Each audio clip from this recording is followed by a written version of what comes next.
Hey, listener, thank you for pressing play.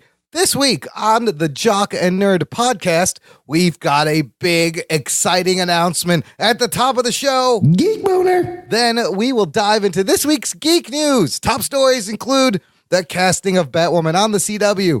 The James Gunn saga continues with a flurry of conflicting reports, and the Oscars add a controversial and dumb new category. Everyone in this room is now dumber for having listened to it. Plus, you will get a preview of this year's Wizard World Comic-Con in Chicago. Wowie zowie! And a mailbag segment that features more news about the Venom movie and details about the confusing Sony Spider-Man-less Spider-Verse. This is going great. All that and more in this edition of the Jock and Nerd Weekly for Thursday, August 9th, 2018. Check one. All right. This is for all you fans out there. Let's give it up. Be talking, be nerded. Be funny, disturbing. Be talking, be nerded. Be spoiler alert. Oh yeah. Be talking, be nerded. Be funny, disturbing. Oh yeah. Be talking, be nerded. Be spoiler alert. Hey, what's up, listener? How you doing? Welcome to the Jock and Nerd podcast, where we give you comic book and superhero TV and movie news, reviews, and whatever we choose every week. Jock and Nerd. My name is Imran. My name's Anthony. He's the jock. He's the nerd. In that pile of felt over in the corner, his name is Rugberto Bambino, but his friends call him Rug Boy. Good earth to you, Rugs. How are you? Good earth to you, motherfucker. Good earth. And good journey. Good. How about good girth to both of you? Good girth all around. You see what we did there? I've never had girth. Good. No, you're just you're all length and width, aren't you, Rugs? What was that? No. It's like a crochet needle. Yeah, no girth at all. That's how the felties roll. It's an antenna, basically. If you're a new listener, you're probably confused as to why we have a puppet on the show. But look, he's a felty American. It makes it funnier, okay? Yes, and Stop asking questions. This is 2018. No need to species shame anyone. Yeah. Felty Americans deserve their rights. There's bronies, there's furries, there's felties, all right? Exactly. Get with it, people. Exactly. And if you're a new listener, you're going to want to check out our website in the show notes to this episode. You can find them at jockandnerd.com/234, and that will have links to everything we talk about in this episode, links to how to subscribe to the show so you never miss a show. And before we begin, oh boy, we got a big announcement. Jock and Nerd. A big announcement. Here's what happened, listener. A little over a week ago. It has no relevance to you, by the way, listener. No. Not much, actually. It will. It will in a little bit, but it's more for selfish. It's totally selfish. But look, this is what happened. A little over a week ago, before we recorded the show, I got an email from the PR guy at Wizard World Chicago Comic-Con, like out of the blue. Saying he emailed you. Yeah. He emailed me. I don't even know how he got our email. It's on the website. But basically, he was saying the deadline for press credentials is tomorrow. Fill this out. And Anthony, we applied for like C2E2, like the first year of the podcast, right? Yeah, maybe the first year of the podcast. We got very quickly and promptly rejected. So I was like, fuck it, whatever. All right, we're not going to get it. I'm going to fill it out. And then I literally told Anthony, I was like, here, just fill this out. It's not going to happen. And you did it on your phone, and I forgot about it. Well, guess what, listener? Anthony and the nerd, we officially got credentialed for Wizard World 2018. We are established press. We're getting press credentials. Yeah. I don't know how this happened. I don't know Well, why you it just happened. described it. You filled out a form. That's all it takes? Yeah. We filled out forms before. Well, I guess the guy who emailed you thought you were valid. Well, look, I think we've done this long enough, and you go to the website, and it looks established. We've gone to conventions, we review things. It's right up their alley. But man, this is our first official press credentials. I'm a little excited.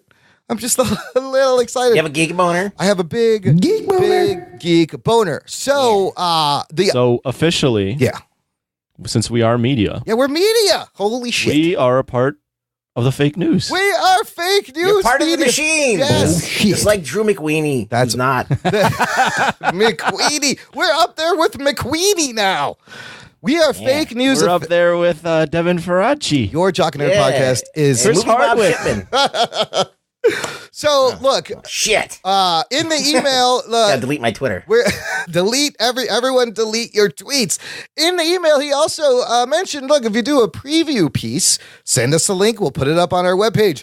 So guess what we're fucking doing today, listener? Oh, shit. We're gonna give you Wizard World Chicago 2018 preview and go over who's coming, a little bit about the history. But first, the news, everyone. The Jock and Nerd podcast.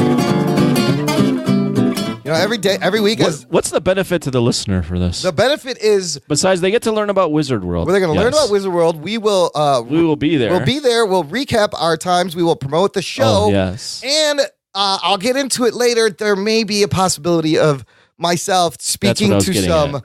celebrities. We'll Whoa. we'll let you know who's going to be appearing. And on the Friday only, the PR guy said, if you want to talk to someone, let me know who you want, and they may be able to set up interviews. This is what has to happen before we even talk about it. Okay. If you do get into a situation where you talk to a celebrity, Yes. you got to get them to say like Jock and Nerd stuff, so we can have them as like drops Oh, for the show. absolutely. We're already on We that. were Yeah. talking about that before. We have one drop from Taylor Gray, the voice of Ezra Bridger on Star Wars Rebels, and I occasionally throw that in, but I would love to have more drops. You get them to say, "This is Democracy Manifest." I can get it. Gentlemen, this is Democracy Manifest. Yeah, but that guy says it awesome. Yeah, the Arrested Sir is very popular.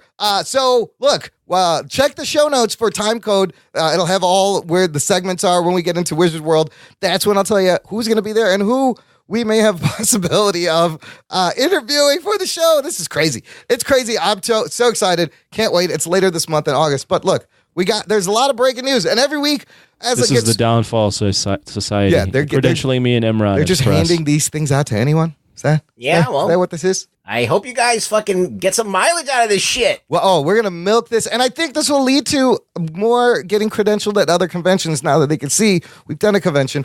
We're fake news media We people. are legit We're, press. we're legit press.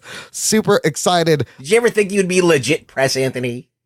You know, A little boy can as dream. a little boy growing up, Yeah. it never crossed my mind. Bro, do you even podcast? I think I was sticking my finger in my nose and then back into my mouth, Oh, and then mixing it with the earwax. oh. Yeah, that's what I was doing. What is that called? Is there a name for that? A slurry before it was a slurry. Is that called like the dirty melon ball or something? Is there a name for that? I don't know. That's what we should call it. What would that be? Like the New Brunswick cheese or something like that? Yeah. The Amish wax down. I don't know. The Amish candle maker. That's called the Amish candle maker. We stick some thread in there and pull out a fucking candle out of the air. It's very sexy. All you gotta do is then wipe your ass and then go back up and Just called whole cake. Jeez, you're going ass to ear? Wow. See, Wizard World, this is what you're allowing into You as ever press. eat a little bit of whole cake? The cake that's made on the shovel. What are we talking about? I You want to just talk stick your about. finger in a hole and then you mix it all together. You get whole cake. Oh, shit. I see. Coming to Wizard World this year with potty humor. They're going to I listen to just this. coined a new They phrase. may revoke our credentials after hearing this show. Oh, yeah. You should cut it out. No, this is No. staying in. Wizard World, Right. trust me, we are going to be raving about Wizard World very shortly. But first, I think someone's gonna take the show and then report us on Facebook. Yeah. on our That'll own happen. on our own page. I believe, you know what? First Alex Jones, Yes, then the Jock that- and Nerd. I think that, we just got banned on YouTube. I just now, I heard it. I felt knew it. Yeah. Well, that's all right. Look, there's a lot of geek news to discuss. Let's start with the fact. We're going to start with some DC news. We talked about how this year's Arrowverse crossover, where all the 4 shows go on the other shows in this one long storyline, they were going to introduce Gotham and Batwoman into the CW's Arrowverse. Then news came out that they're developing a Batwoman whole show and that Gotham exists in the Arrowverse. And now we have a Batwoman, Ruby Rose, Geek boner. cast as the CW's Arrowverse Batwoman. Pretty exciting. I don't know the Ruby Rose. Anybody know the Ruby Rose? This is my only Oh, yeah? Tell us knowledge about of Ruby Rose. I was gonna go to Vegas one time on a whim because I had some friends on a bachelor party, Okie dokie. and they were like, "You should totally come to this party." and I looked up who was spinning, and it was Ruby Rose. Ruby Rose spins too. She's a DJ, and I was like, wow. Yeah, anybody could do it. and I was like, That's true. It's a good point. I was like, who the fuck is Ruby Rose? No, I'm not going out to fucking Vegas to see Ruby Rose. She spin. presses buttons pretty good though. That's what I heard. She's from I'm sure Australia. she's great. I'm sure she's great at DJ. She's in the Meg. She will be in the Meg, and she is from Orange is the New Black. She was in John Wick 2. Oh, she was in the John Wick 2 also. Yeah, she's in like a couple of movies, like, you know. So I caught her on Jimmy Fallon last night, and she had just learned that day that she got the part. And first of all, striking woman. Like, I think her face and her intense look, like, it's perfect for this Kate Kane Batwoman. She'll make her first appearance in December on the crossover. But then she told the story. She's Australian. She's got lots of tattoos all over her body. And then she talked about how her mom nursed sick bats back to health and domesticated them, and she would dress up as Batgirl when she was younger. And now she's Batwoman. She got a little emotional. I was like, wow. Ruggs, what do you know about her acting ability? This is my question. Well, she's okay. See, the thing is, I had this whole thing. I read it on Twitter, and it wasn't. I read the headline, and I just reacted, which is stupid. Yeah, you never want to do that on Twitter, Ruggs. I didn't realize they were talking about TV. I thought they were getting her to carry a whole movie. The big screen, I see. So TV, it's like the acting is like not as important, I guess. Yeah, I mean, yeah. And not only that, but it's like a boot camp. Like they get a rhythm down, they get a formula. It's a machine. It gets done. Yeah. And then eventually, like, you know, even Tom Welling, who was a cardboard piece of paper, You grow into the role. yeah, he just becomes that guy. So I'm like, and then I was like, oh, she'll be fine. But, if for a movie, I wouldn't have gone that way because she just doesn't feel. I don't really feel like she can really have the chops to carry a movie. But for a show, I think she's fine. I think she's going to be great. I feel like it's perfect casting. For the CW's Arrowverse, absolutely. I've always loved the look of Batgirl with the red bat symbol and the red hair. Like, I always thought the design was pretty sick. Right. I'm not a big Batgirl I wonder how they're reader. going to actually do this. Like the Isn't show. Batwoman? Batwoman. I keep saying Batgirl. She's a lesbian. Yeah, so here's the funny and thing. Ruby Rose might be a lesbian, or it might be Is she bisexual. bi-curious, I believe? She's definitely LGBT. Okay. Yeah. Hold the lettuce. Yeah, hold the lettuce. I don't know. Semicolon. You know what's funny is people at work, like the non-geeks reaction to this was the knee-jerk, oh, great, they made Batgirl a lesbian. What are they going to do next? Because they don't know the difference between Batgirl And then I was like, and Batwoman. I was like, this is Batwoman, and she actually is a lesbian in the comic book. And then everyone's like, oh, okay, she's a lesbian. That's fine then. Okay. Did you ever watch that show, Birds of Prey, that was on TV? There was short, No. like one season, On short-lived. Fox. Yeah. She kind of reminds me of Ashley Scott, who played the lead of that show. Oh, okay. Kind of. Okay. So there is a weird look that they're kind of going for with the bat related With the stuff. bat people. Yeah. Yeah. A lot of bat. I think she's going to be an amazing Batwoman for this. I didn't know. So this is. My nerd friends, which are few and far between. Yeah. You know, just saying. Yeah. They actually reacted negatively to this. Really? They were like, she's not really that great of an actress. Yeah. Well, but CW, what are you really expecting? Yeah, when I heard it was TV, I'm like, it'll be fine. But like Rugg said, unlike a movie, you can have time to develop. And You got an ensemble cast. Yes, it's not entirely Ensemble. on you. It's an ensemble. You got like, it's TV, so your expectations are a little bit lower. And you're not going to go places where a movie would go. But you have chance to grow into the role. Like, look at Finn Jones, season 1 Iron Fist. Nobody likes that. We're going to give him a second chance in season 2. He got to grow into the role. So I just think visually and like who she is and where she stands in the LGBT community, like it's a great fit and it's a great diverse pick for the Arrowverse. This is Kate Kane is the name of this Batwoman. So Kathleen Kane. Well, there's 2 Batwomans. The original was Kathy Kane, originally created in 1956. That's because Batman didn't seem like he was playing for the team. Yes, she was introduced as a love interest for Batman in order to combat the allegations of his homosexuality during the whole seduction of the innocent kind of blacklisting campaign they put on and when the Comics Code Authority began, and they shut down superhero comics for a number of years, and then rebooted in 2010 and then reintroduced in the New 52 as this lesbian, Kate Kane. She's been like this for over a decade. Yeah, so it's like, it is the new paradigm, so she's fine. Fully established. Yeah, no, I think this is great. And that's a lot of shows for the CW now. They got like 6 fucking shows. There was an interesting post on The Nation, our Facebook group, regarding the Flash suit, but then everyone was kind of critical on the CW Arrowverse. And yes, it has gotten a little bit cheesy. And Seth Morgan had a great post that was like, every episode of Flash is this, and it's 100% correct. It is kind of the same thing. But remember the first season of Arrow was like a fucking Batman show. It was like a legit Batman show. Yeah, but they never that's the thing. They're always making these things Batman light or Superman light. Well, now you got Batwoman, and that means we're going to have Gotham. Does Batman exist? Will we ever get to see a Batman in this? It's just very, very weird when you have the main, like, the sun, which all of these things orbit around, missing. Right, yeah. You know, it's just, it just seems weird. And not that, like, Batwoman couldn't stand on her own, but like, you know, whenever you have Batwoman, you have, okay, where does Batwoman, what universe is she in? Who's the main anchor to that? And that's missing. I mean, so, it's not as tied as a Barbara Gordon Batgirl, but I believe this Batwoman was inspired by Batman, and that's why she became Batwoman.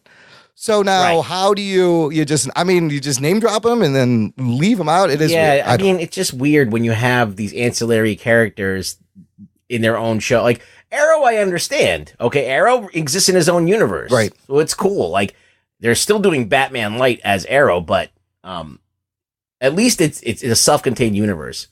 And it makes sense. Flash, same thing. Like, Flash has his own little universe, and he's the center of it. There's not like you're doing Kid Flash, and then Flash isn't in it. Right. So those make sense. And then you got Supergirl with no Superman. Well, Superman's in it every once in a while on the outside, and then you got a Black Lightning, and you got. Are they gonna do what they do with Supergirl and have like an occasional Batman appearance? I mean, I will be excited if this means that there will be a Batman on TV before the last season of Gotham, where David Mazouz becomes Batman. 5th show now on CW? This is like the 6th. So there's Flash, 6, that's right. Arrow, Supergirl, Black Lightning, Legends of Tomorrow. That's 5, and now Batwoman. Look at them. Yeah, they got they could just one a day. They rule the whole week. Than one. And I've stopped watching all of them. Yeah, I've stopped watching most of them myself. Yeah, this is too much for me. When they were a novelty and they were new and you're seeing, okay, what kind of TV is this going to be? Yep. You were interested. How are they going to handle it? But now it's you know what kind of TV it's such a formula, and it's so like predictable, and you know, they're all the same. Every show is like you could take the same show. It's interchangeable. They have a tech guy. They have a tech guy. They Yeah. have this person. They have that person. Yeah. It's all the only thing that's changing is the powers that are being used. Just like barely. It's just the big, but it's like it's big ensemble cast. Like you mentioned, everyone has their role. Everyone's pretty likable for the most part, right? Yeah. And you just have a big ensemble. Like it gets exhausting having to learn another ensemble cast that does the same thing. Yeah. I mean, I'll give credit to Black Lightning. It's a little bit its own thing, unique, but largely still kind of the same formula.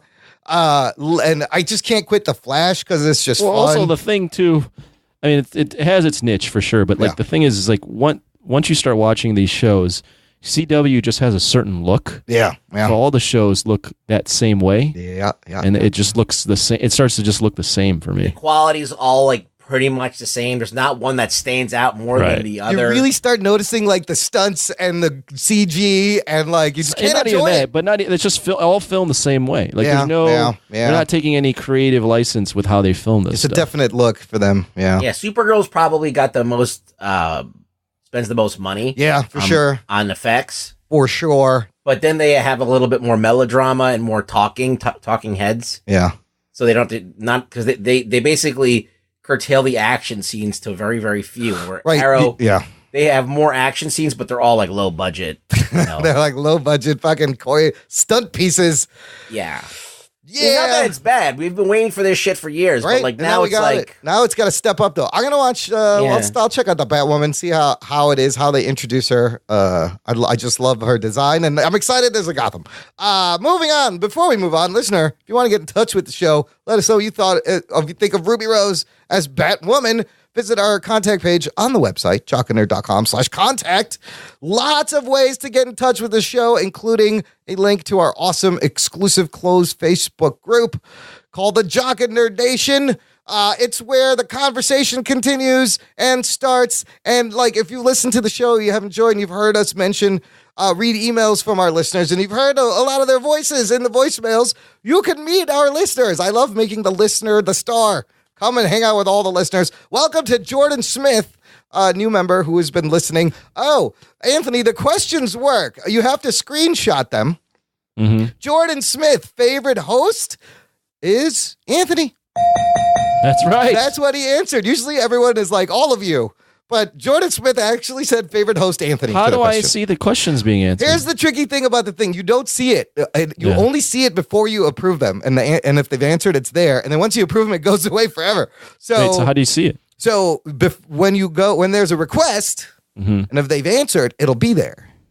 I don't see them. No, it's gone. Once you approve them, it goes away. So I have no idea what you guys are talking about. I screenshot it. Sorry. It's the process for joining the group. When you join the group, there will be 3 questions. And one of them is, who's your favorite host? Jordan Smith said Anthony. So that's right. There you go. You got one, Anthony. That's usually the right answer. Is it? Is it really? You got one. Do you want to get laid? Yeah, me too. That's the right pick me. answer. Oh, that's a good point. It's a good I don't know how point. he's going to do it, but I will help you get laid. Oh. He will guide you through it. It's like I will send you. I will send you the step by step. It's a 12-part webinar. First, only you costs take this napkin. $1,000. This should you be make it into a rose? Is that what the movie is? This should be our pyramid scheme that we sell the listener. Does this smell like? And then fill in the blank to you. And you, voila. Does that work? What? I don't know what you're talking about. Moving on. More Heard it from a friend. More DC news. They're still making that Birds of Prey movie, everybody. Oh, yeah. Whoa. Yeah, this movie will feature Black Canary, Huntress, Renee Montoya, a young Cassandra Cain, and Margot Robbie's Harley Quinn. And now we know the villain. It will be the mob boss of Gotham, Black Mask. Oh, shit. He's going to make his big screen debut as the villain in this Birds of Prey movie. I like this. We've seen him, Roman Sionis. I think they mentioned him in Gotham and some other things, but to see a live action, how they do this mask will be interesting. But I'm glad. The Red Skull, same thing. Well, that's the thing. Is this a Red Skull ripoff, or is it something more, the Black Mask? I mean, it's a different character, but it's going to come off like a Red Skull ripoff. This guy he's a mob boss, and for once, it's not like Suicide Squad had like a world-ending scenario that they make these people tackle for some fucking stupid reason. This makes sense. They should do a twist on the Black Mask. What would the twist be? Instead of him having like I don't know. He becomes Jim Carrey from The Mask. Oh, man, there you go. It's actually Jim Carrey, and then he's like, smoking. That would be good. Yeah, I don't know. I was thinking of something, but then I'm like, that's pretty stupid. Like he wears a mask all the time, and you think that he's a normal guy underneath, but he's actually just got that fucked up skull face. Like when you take it off, right? It's still just a like mask. Disfigurement. Yeah. Well, Red Skull, 1941, Black Mask, 1985. 85. He is from 85. Yeah. He is a newer villain. I like the Black Mask we saw in Under the Red Hood. I like him, yeah. Like a gangster. Gangster Black Mask would be dope. And these people should be fighting. It should be a crime boss. I forgot this movie was still happening. Oh, it's still happening. You know what else is happening that they just announced? They're making a Supergirl movie. They have they're back to doing this? Yes. The last time we saw Supergirl was in 1984, Helen Slater. And of course, we have Melissa Benoist, who nails this character. There's a great Supergirl on TV. So let's make a movie with someone else? We're going to have 2 Supergirls, just like we have 2 Flashes. And there's another character coming up that there's going to be 2 of. Wasn't Joss Whedon involved in this? No, that was the Batgirl movie. Batgirl. Oh, right. This kind of comes out of nowhere. But if you think about what they're doing with Wonder Woman, and you have the Wasp, they're probably like, you got Captain Marvel coming out. Captain Marvel. They're like, we have Supergirl. My question is, could she be what Henry Cavill's Superman was not? Could she be the center of the DC universe. She's not supposed to be. No, but could they use her to save this DCEU and bring a hopeful Superman finally in the form of Supergirl? I mean, they can do whatever they want, but I mean, I feel like if they make it Superman light, I think if they're going to do Supergirl, they should kind of like be as different from Superman as possible. That's my opinion. That's a good idea. Yeah. But because, I mean, Henry Cavill's Superman is way different than the regular Superman that's in correct. the comics. That's correct. So it's kind of a weird thing. They could go the other way and make her hopeful and cheery and fun and stuff. But, could they would they cast Benoist? Would they do that? Probably not. I don't think They that would would probably do something different. I mean, if you look at Flash on TV and Flash on TV is that like goofy, right.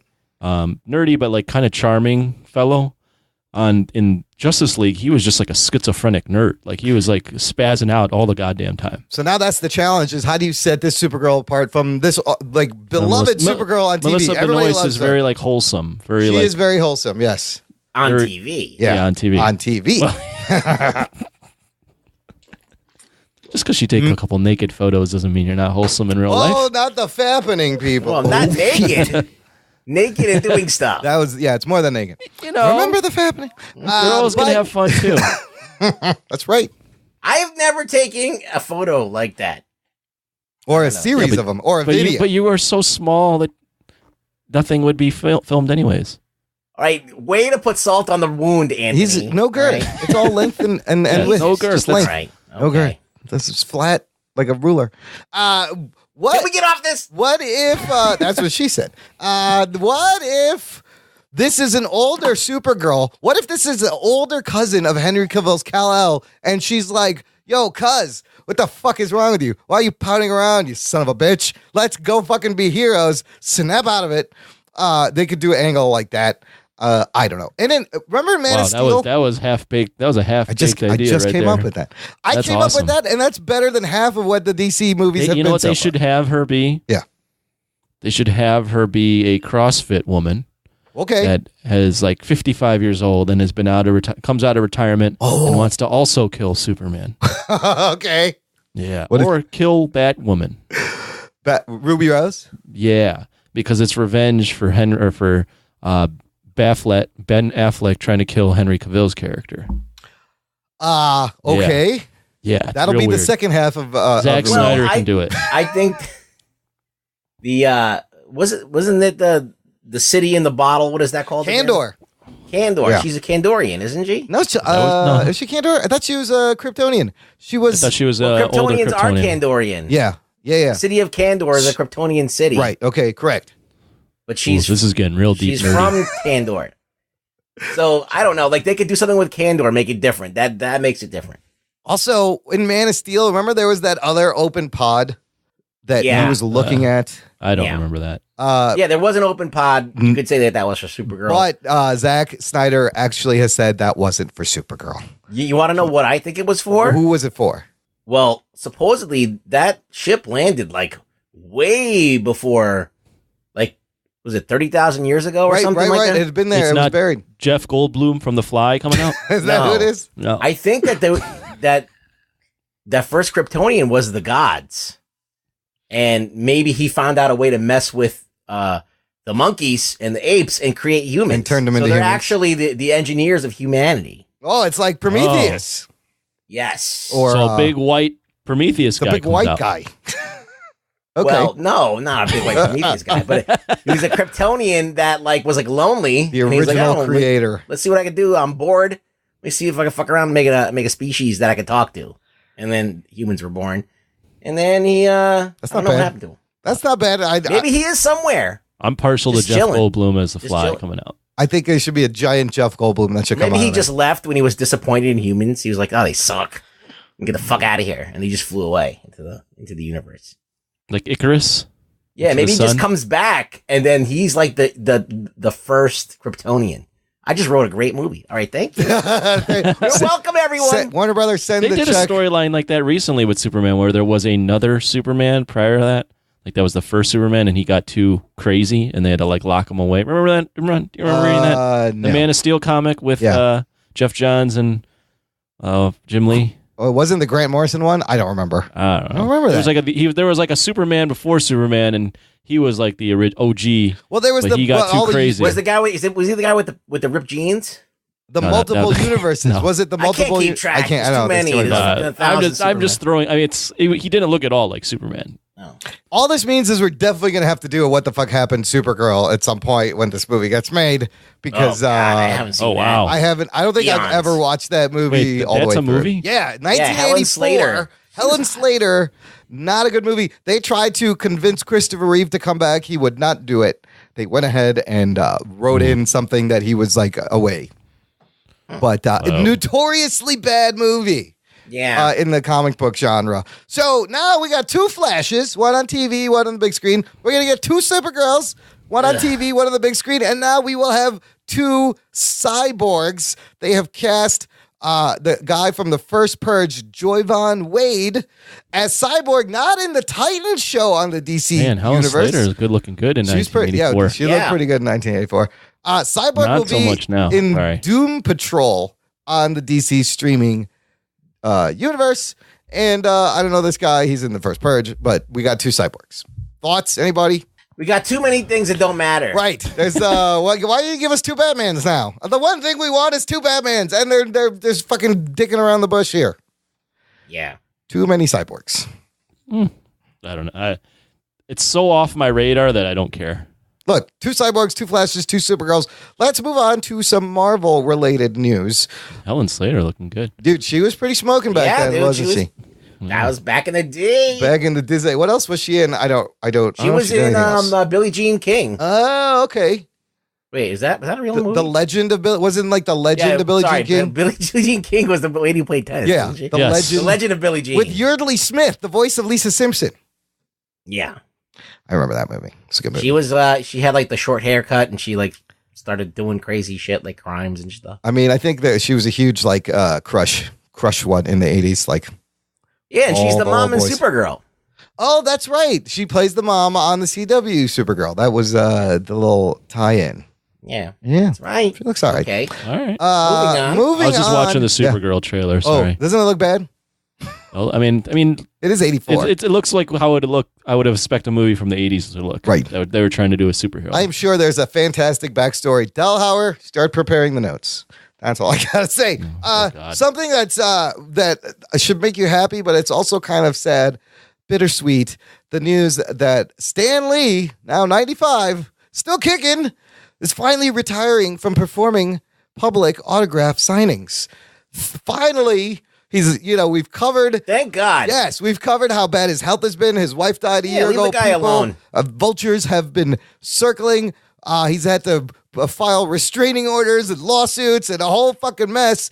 But he, and this whole time, still being forced to do these conventions and like. He shouldn't have to go anywhere and do anything he doesn't want to do. If he wants to show up and be like, "Hey, everybody, what's up? I'm Stan Lee." To his credit, he loved doing it, but he could have stopped this 15 years ago. He needs to release like a video like Ringo Starr did saying he will no longer sign anything. And please mail things here. Look, I'm sad because I will never get to... Did you ever see that, Anthony? That was a Simpsons. That was a Simpsons reference. I enjoyed that. I'm sad because I'll never get to, see him at a convention and get something autographed. But I'm glad that he's now going to take care of himself. And on the other hand, if you have a Stan Lee autograph, it's probably going to be a little more valuable now since he's not. The only Comic Con I went to, there was a raffle. Well, really? To get his autograph. Yeah. And one of my friends won the raffle and was able to get his autograph. Oh, snap. Chris Sotelo met him a little while ago. He did, yeah. He posted a picture, and Stan did not look good in that picture. Oh. Stan has looked not old. Good for a long time. Yeah. Again, the craziest thing. He never looks good. No, he looks old. His Twitter now, if you look at it, somebody is on his behalf is like tweeting things out, and his skin is like beat up leather. I don't know how he outlived all these people. He outlived Steve. That's how you're supposed to look when you're old. I still think the craziest fact for me about Stan Lee is that he was 40 years old when he came up with Spider-Man. Think about that. No, remember Yeah. we were saying you could be I still have you're still in your time. creative prime. But Jesus fuck, that's a lifetime and a half ago, and he was But 40. you kind of already look like Stan Lee. Oh yeah, that's sad. I have macular Stanleyism, advanced Stanley degeneration is what's happening to me. You need to start dressing like Stan What do Lee you think dressed looks in the better, 70s. Stan Lee or Imran? Like, I think Stan Lee might look a little better. Shit. I think you're right. I think Who has more real teeth, Stan Lee or Imran? Stan probably has all of his teeth still. I do not. Who has all of their original pigment in their skin? That Stan Lee also wins that one. So yeah, head over heels, Stan Lee. I bet his blood sugar is lower than mine right now, and his blood pressure is normal. I'm turning into Who still has feeling in his penis, though? Stanley. Stan Lee. Oh, I mean, the answer is I'm not saying Stan Lee to everything. But I, like him, will also stop performing public autograph signings. So I can't feel anything between my legs. Excelsior. Has anybody seen the maid? She took my Is the wind checkbook. blowing? Is the wind blowing? What's that sensation? Somebody left the door open. Okay, Stan, look, take care of yourself. Stan, stay at home. Don't let anybody force you to sign shit when they have to tell you how to spell your name. Like in that one video. Oh, God. Okay, moving on. Another bit of Marvel MCU news. Spider-Man Far From Home, the sequel to Spider-Man Homecoming. According to Vulture, they have officially added to the cast Maria Hill and Nick Fury. Oh, shit. Colby Smulders, Sam Jackson will be in this movie. So, spoiler alert. Spoiler alert. They're alive, too? They're alive, I guess. Look, it's not really that big of a deal because this movie comes out after Avengers 4. Right. Peter is dead also. Right. So Yeah, so if he's alive, then everybody else is alive. Everybody else is alive. That wants to be alive. And so Should be instead of, we were wondering who's going to cameo, which Avenger from the mainstream. I guess this will do. You got the Nick Fury and the Maria Hill will take not Tony good this enough. time. You know what they should do for the third movie? Here's a crazy, wild idea. I'm just going to throw this out there. What if they took away all of his gadgets? He just wore a cloth costume and he got help from no one and he had to figure shit out on himself. Whoa! Wait, I know. That's a novel idea. Did Dan Slott come up with that? That's a crazy. No, he didn't. I wonder. That's a crazy idea. They would never do that. I mean, it's crazy. Nah. Try it. No. See what happens. Let's see how smart. Let's put the fuck. Nah, I can't do it. He's No. just a kid. Yeah, he's just a kid. He's a stupid kid. Just dumb kid needs the fucking gadgets. Love it. It's a great Spider-Man though. No, Isn't it a paradox? Isn't that like It's confusing. Isn't Marvel Spider-Man, MCU Spider-Man just a paradox? It's just it's an enigma wrapped in a riddle. yeah, it really is. Maybe you try that for the third movie, Marvel. I don't know. Talk it over with Sony. Okay, moving on. Oh, this James Gunn firing saga has not ended. No, far It's from like over. it's like fake news. It's announcements. It's denials. Yeah, it's conflicting reports on top of conflicting reports filed the same day. We've already discussed Waiting how for Trump to tweet about this. I know he's got to chime in. He's got to step in. I mean, he tweeted about LeBron James earlier. He did. I'm surprised that Trump isn't like, this gun's a dirtbag. Get him off the movie. Look, he's fired. Then he may come back. Then they're like, no, he's not coming back. Then they're like, whoa, we could come back to do another movie. And the latest is that he could possibly come back and still do the third Guardians movie. Oh, shit. That You came also out today. you forgot that Dave There's a whole bunch of Bautista shit in the middle. Yes. put out that he would quit if Gunn's Well, at least the that's- script wasn't used. That's clickbaity, Anthony. He said he would Oh, was it ask to be clickbaity? released from his contract. There you go. Yeah, that's If Gunn's close. script isn't used. It's close. But then today, did you see what he said? He goes, I'll do the movie because I'm under contract, but this is Yeah. nauseating. That's probably because his lawyer was like, "Yo, Yeah, shut the fuck up, dude. shut the fuck up. We can't get out of this." However, I love the guy standing up for him. Oh, that's good. Although I wish some of his other cast members would actually, he Well, loved they'll James sign the Gunn. letter. He did, but Bautista seems to be the vocal of all this. Like, he's fucking pissed. So regarding the script, He's coming back. so He's a wrestler. He's used to like doing a work. Plus, you know? Bautista, seriously, you don't think they're going to replace you in 2 fucking seconds and be like, see ya, that's fine, get the fuck out, we can get anybody else back. They're not going to give a fuck. I think Yeah, but- Batista's got a little more clout now. You with think that. so? Yeah. I don't know. So I think Really? I really think James Gunn's coming back. So I kind of do too. It's been iffy reading these things, but I'm like, It's weird. yeah, I bet this is going to pan. So regarding the script, first it was like, no, we're not using the script. Then they're like, wait, we are going to use the script. Then they said they're not using the script again. So who knows? And out of all this, who's the guy we want to hear from? Kevin Feige. Where does he stand? He's been silent. Reportedly, though, now he's actually on James Gunn's side and he's fighting to get him back reinstated at Marvel Studios. So, it looks like from this article from Deadline, yeah, that it looks like Marvel as a studio is like, we want him back. Now Marvel is And going now to they gotta Disney go and to Bob the- Iger. Yes. Right, they got to go to the big boys and say, let's do it. Let's get him back. What can we do? They're calling it an 11th hour try. And so back channels This are wasn't a having Feige discussions. decision. It was Iger. Right. It's from the Well, top. do you think because Chris Hardwick got his jobs back Yeah. that like yeah. I mean, I think that definitely helps put that things the in tide perspective. is turning a little bit on like the witch hunts? I also think just that how strongly the cast came out and how strongly people in the meet, like a lot of fans have come out against this.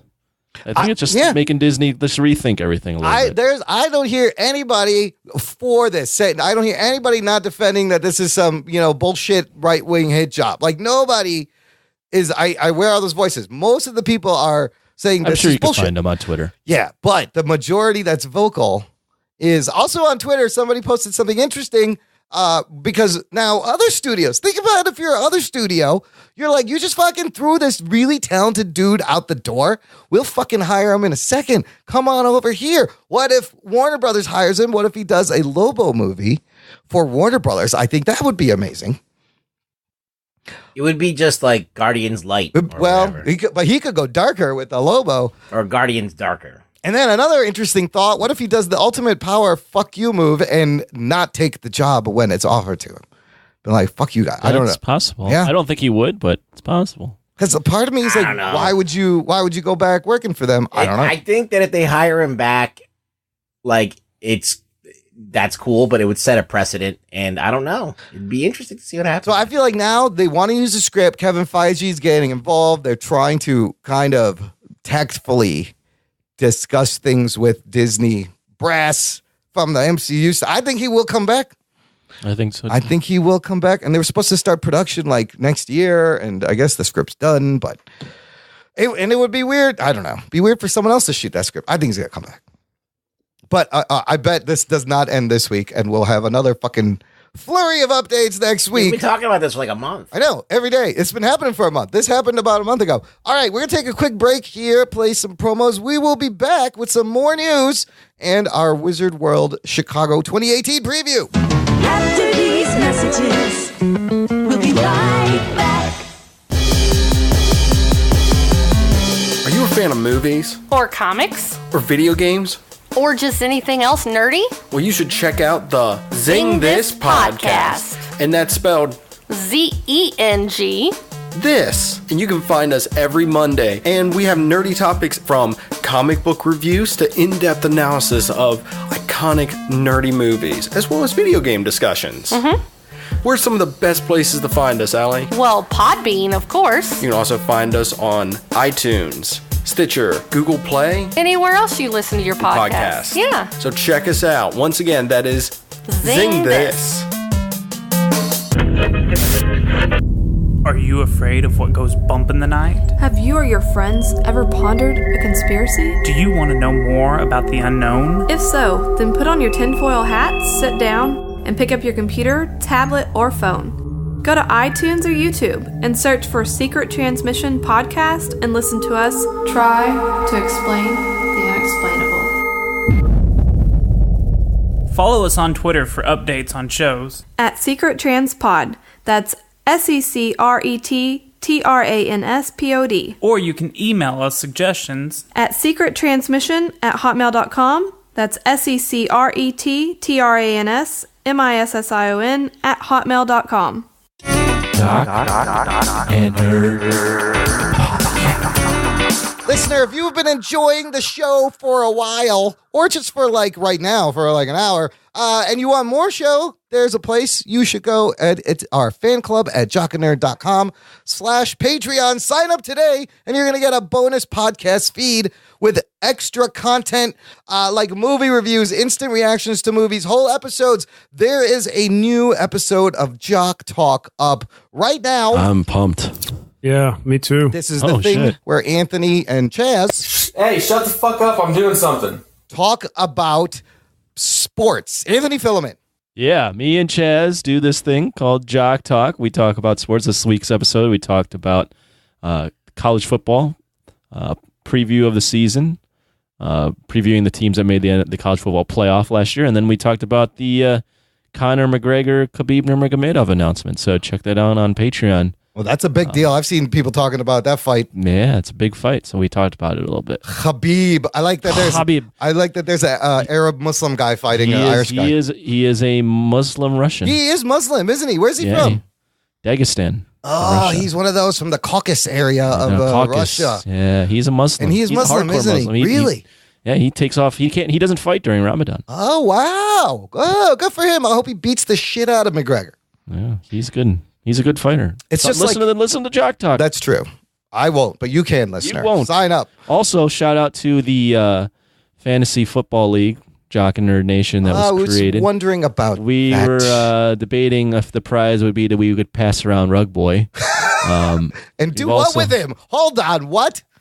Yeah, that's the trophy. Pass around Rug Boy. Rugs, how do you feel about this? No. Did you even ask Rug Boy? You don't need to ask him. You just take. That's what jocks do. You gotta pass Rug Boy around. It's not gonna happen. You win a Rug Boy. Some kind of Rug Boy. The divisions are Marvel and DC, so we've added a little nerdy. Are there team names? Oh yeah. Can the team names be comic book themed? Can I have one rule? Can I just have one rule on this whole thing? I don't give a fuck what you do. Can I have comic book themed team names? No. Why? I mean, every team's going to be different. I know. Yeah, it's not. So you mix football and comic book references together. Yeah, but they're doing their own thing. Yeah. Let them come up with their own stupid Fine. names. Yeah. Have fun. Tell me where I can send the stickers. You'll win stickers. Yep. Also, a couple of updates on our $10 tier. Listener, if you join up for $10 a month, you get to pick a movie for us to review / force Anthony to watch whatever movie you want him to watch. Ron Hans picked The Watchmen, and we were wondering if it was the director's cut or regular cut. He has written back and said, dealer's choice, whatever you want. He never saw the director's cut. I've never seen the director's cut, so I think we should do the director's cut of The Watchmen for this one. Sure. Okay. I've never seen the director's cut either. You haven't either. And then the last person to send their movie pick is Seth Morgan / John Seifert / Tyler Durden / whatever the fuck his name is. I don't even know how many people he is. He wants me to ask you, Anthony, if you've ever seen Starship Troopers. I have, but I don't remember. Okay. I haven't seen it all. That's good enough. That's going to be his choice, is the Starship Troopers. Oh. And if we want to do a double feature, we could follow that up with the porn Starship Poopers and compare the two. I don't know. Just a thought. Poopers? Was that? I don't know if I want to watch No? Starship Poopers? No? No. Okay. So you too can tell us to do stuff. Sign up, jockandnerd.com/Patreon. Starship Troopers. Yeah, that's a good movie, bro. I like it. I've seen bits and pieces of it. I don't think I've ever sat down and watched the whole Bro, Chacho, you will enjoy. It's a commentary on something. Yes, no, it's good. Watch a couple of YouTube videos. Yeah. And you'll find out. There's a great shower scene in there. Remember that hashtag Oscars so white they had a couple years ago? Yeah. Get ready for hashtag Oscars so dumb to start trending, because they, in their infinite wisdom to help ratings, have made 3 very big changes to the Oscars Academy Awards. Okay. Telecast. So the last year was the lowest ratings they ever had. All right. So this is what they're going to do. They're going to shorten the telecast to 3 hours. Right. They're going to shorten it to 3 hours. They're going to give out some categories during the commercial break, and they'll record that, and they will air it later. They're going to have an earlier air date. It's just going to move up a month. But the biggest change in the Oscars history is they have a new award category. They've created this category called Outstanding Achievement in Popular Film. Somebody touch my spaghetti! No details as to how you to be eligible. What should be in the top 10? What that means? First of all, what the fuck does that mean? Best popular film. What does that mean? You have to be in the top 10 of box office. Of box office? Anthony, what does that mean? Does that you think that means? I think that's a numbers box office. I think that's so what it's a way for all these blockbuster movies. To me, it sounds like a participation award now, and it is like it's definitely is. It's turning it into like Nickelodeon's fucking People's Choice Awards a little bit. So well, there's a couple of things there. It's obviously a ratings grab because they're realizing no one gives a fuck about the Oscars there is anymore a disconnect. because no one's watching the movies that are being nominated for Oscars. Yes, I think it's also a thing where people want some of these movies to be recognized by things, but the Academy itself is so against recognizing anything that's that popular. Yeah. Or that's that big budget that they just won't nominate it for anything or put it in anything. It's been like a snobbery thing. So this is like kind of forcing their hand, like, hey, you guys kind of now have to look at some of this stuff. But this is, I don't know. I don't really like them creating a category for popular films. To me, it's also saying that art and entertainment are separate. That an entertaining movie can't be art and an artsy movie can't be entertaining. We have to, this is bullshit. But they have said you can be nominated for both categories. So this is where things get a little fishy to me. I think this has a lot to do with Black Panther this year. What do you think? I mean, I've seen stuff on Twitter where people are saying all kinds of weird shit that this is the reason why they did it is because, people were hashtagging last year that the Oscars were too white. And now this is a way for them to definitely give.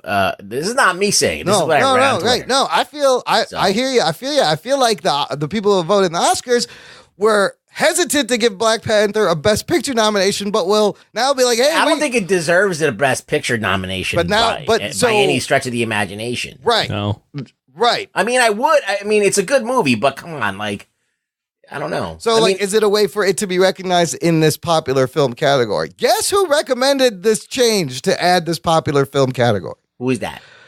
ABC, that owns the rights to the broadcast. And who owns ABC? Fucking Disney.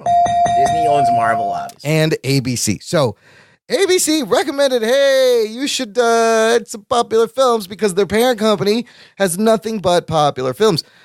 I know this is, it seems lazy. It seems dumb. It's the dumbing down of the Oscars, but I can kind of see their side is that there is a disconnect. The Oscar Best Picture movies are, even me, it's movies nobody's ever fucking heard of. That's what the MTV Movie Awards are. That's correct. That is what the best kiss, best upside down Spider-Man kiss, give them an MTV Popcorn Award. It does feel like this is the MTV thing coming in. Yeah, it's the Popcorn Award. The only thing I would say is for the Oscars in somewhat their defense is they have to get ratings somehow, and right. And I mean, they got to do something because no one's watching these fucking movies, and no one watches the Oscars anymore. They should have actually added a bunch of different more than just categories. Absolutely, because we always talk about the special effects work and the mocap best work. action sequence. Yes, that would just be like, okay. Best action sequence, achievement in action. Why don't you go instead of action best fight choreography? Yeah, there you go. I don't know. Well, that could all be under the same umbrella. That's true. Digital performance. It's a more broad, but remember they did they started including animated features and musicals and variety comedy. So they've expanded to that point, but they haven't. There's a whole genre that could be in action sequences and action. It doesn't have to be about the acting. It's just about the stunts and how they were choreographed and how all of this moving parts created this great scene, So I think that could have been an honest thing to put in, because that doesn't get recognized. The special effects get recognized, but not action sequences. Even the sound editing gets recognized. Yeah, really meaning. I think a lot of these awards you are not gonna see them on the broadcast live anyways to shorten it. Well, don't they always not show some of the actual awards? They show some of the technical. There's a whole technical awards. Yeah. But then they do show like sound editing, sound mixing, best, you know. Do they really? Yeah. See, that's just how long I've Right? I've been since I've watched that. Also- I know that the Grammys don't show everything. Right. And the Tonys, they're actually following what the Tonys are doing. Where What's the Tony? That's the a Broadway I was theater thinking, award. I was thinking about the Emmys. The Emmys is for Emmys is TV, There's yeah. the EGOTs. The Emmys, We Grammys, got Oscar, the guy Tony. that won an Emmy, right? Ross Detman, Emmy-winning photographer. And we also had a guy that won an Oscar. Sean Christensen, Oscar-winning filmmaker. There you go. Jock and Nerd. Only on Jock and Nerd, and we're gonna get more of those people coming out. I think we have a Tony, so we're good. We've hit 3 of the 4. we almost got our own EGOT. Yeah, we got our EGOT. I always thought The Dark Knight should have got a Best Picture nomination. Like that was the one movie that was robbed. So that's still the best overall superhero so movie. Black Panther doesn't deserve Best Picture nom. You think they're Well, because like dramatically it was good, but I don't know. There was definitely weaknesses in the movie that were people could point out, you know. And so when you have a movie that's got these glaring like flaws, it can't be Best Picture. Well, the thing is too is to like they brought up a good debate about race and how doing more to help your people. Yeah, but then it ends in a fist fight. Like things aren't decided in fist fights in real life. That's not really a real thing. It ends in an action sequence, right? Where they're falling into a train. Right. I don't know what the hell that was, but in the mines. I don't know. Right? Yeah. I mean, Titanic won Oscars, and it was a very popular movie. That's true. Every once in a while, those things happen. It hits both things. Last year's Best Picture, Shape of Water, made $50 million total, wins Best Picture. But so the Oscars were always like Guillermo del Toro, right? Yeah, Guillermo del Toro, absolutely. So I don't know. We'll see how this. I don't see enough movies to even tell you what should be an Oscar-worthy movie. But does it even matter that Black Panther gets an Oscar or Avengers or Mission Impossible gets an Oscar? Like, who cares? I think it's like how they do it, you know, because like on one hand, it's so easy now to just throw money at a movie and then like recreate whatever you want with special effects. But these smaller films don't have the budget, and they have to recreate these. They have to create these worlds and do these period pieces, and there's so much attention to detail, and there's so much like authenticity to what they're doing, and there's a love for it. You could see the love for it. Yeah, you see the craft. You don't see the it drama. as such a corporate thing. These movies. So there is that there is that like, what is a corporate film that's made to make money, that's made to generate money, or what is a film and what transcends that's about that? a girl going to Catholic school, figuring out she's going to college. Yeah. You know, like that's a real story that someone wanted to tell that was personal to them. So, if you watch Oscar films, they're going to be movies that you can't just figure out what's going to happen. You don't know exactly if the good guy is going to win or not. They make you ask questions about your own mortality and the way you lived your life. And those movies need to be made, but they may not be popular. So that's the rub right there. They're not the big, huge mainstream blockbusters, but do the blockbusters deserve a shot at the Oscars? I would say though, the only thing is, I think the Academy is so protective of their stuff that if a movie is that popular and that big blockbuster, they automatically turn their nose to it. They get a little snobby. There's times where those things cross over. I think The Dark Knight could have been. Dark Knight. Titanic, definitely. Where it was a big sweeping adventure that was made by James Cameron, but like it still had all of these things that was a period piece. They recreated this thing with like complete attention to detail and down to like everything, and recreated this tragedy that happened that was on a disaster level. And it's historical period piece. They always love that shit. So it was the combination of everything. That look like they've kind of crossed over. Yeah.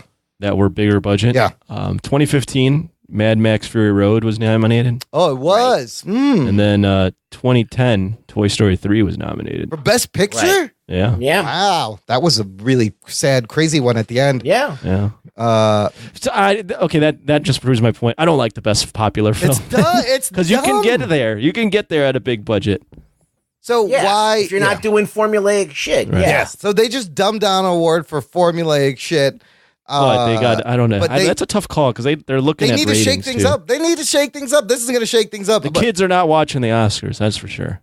Listen, like it'd be more fun to include more people into the Oscars to get the. I don't know. They're just people are doing these things. everybody's making these compromises now. Things that used to be exclusive can't be exclusive anymore. Everybody kind of has to be able to participate now. So it's like, it's a thing that's happening in our society.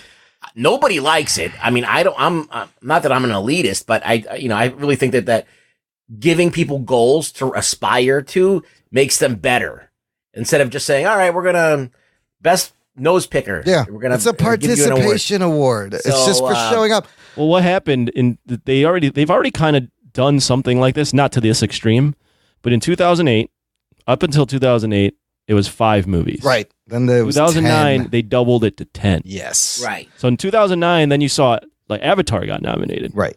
Right. So I mean that was already when they were like, we need to include. How more. do we get? Now they're even doing they're going the further step of like, okay, now we got to create a category for this genre. Do you think it's because societies itself is going lower and lower into the? I think that's part of it. Absolutely. I think society itself doesn't care about small movies anymore. Yeah, well, we were talking about this last week about the best decade of movies with the most variety. Yep. Yeah, no, society wants. They want the spectacle. What they're comfortable with. They want what they want to slip on a pair of shoes that they've had on before. You know, they don't want. We don't want to be challenged by our entertainment. They don't want to break in some new tight shoes that are going to hurt for a while. Another fun Oscar fact: back in 1943. It was actually around 10 movies that would get nominated. Oh, they started. And then 44, they went to 5. Cut it back. Huh. Yeah. I just think art can be entertaining, and it can be entertaining and be art. You don't have to separate. Overall, I don't like the best. No, it's the dumbing down of. I understand it. I just don't. I don't like it. Yeah. I understand it, and if it does work, fine. But like, it could have been a better way. They could have. There's definitely like how do you?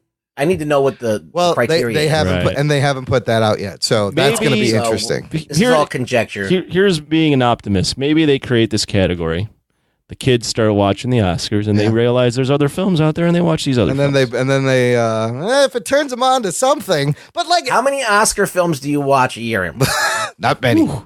Okay, let's look at. I'll name last year's Oscar films. You tell me how many of these you watched. Shape of Water. Nope. Yep. Call Me by Your Name. No. Darkest Hour. Yes. Nope. Dunkirk. No. Yes, and I didn't watch the ending though. Get Out. Yes. Yes. Lady Bird. Yes. No. Phantom Thread. Little bit of it. Nope. The Post.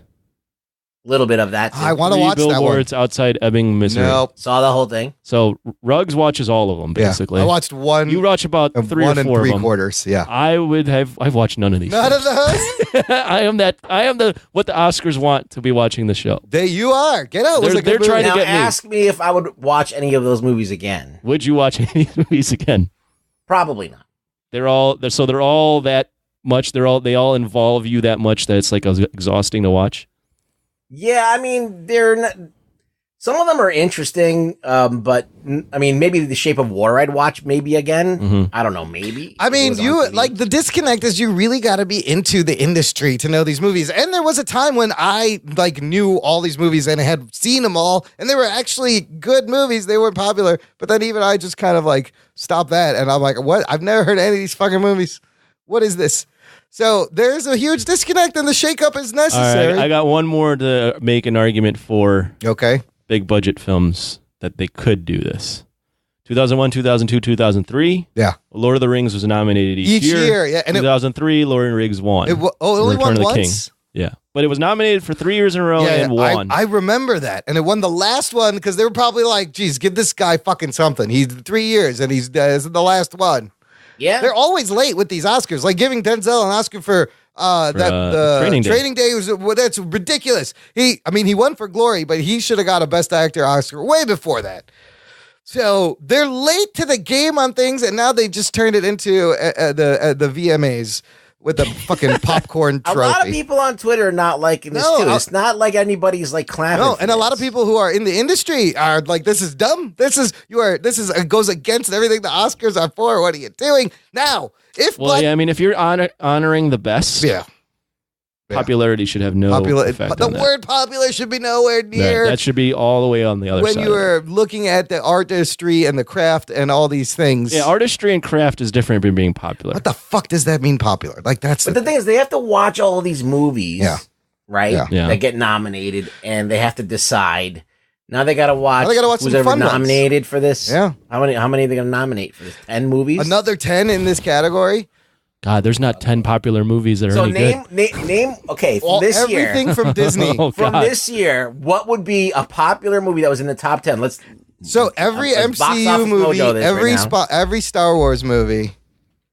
Well, maybe not Star Wars this year. You're gonna get like your Mission Impossibles, your Jumanjis. So that's the top. So what is the top grossing films of the year? What is it? How do you do? I got it. Yearly. So here's your 10. Okay. I'll start at 10. Mission Impossible. Wow, already. Hotel Transylvania. That made so much money. That's right. A Quiet Place.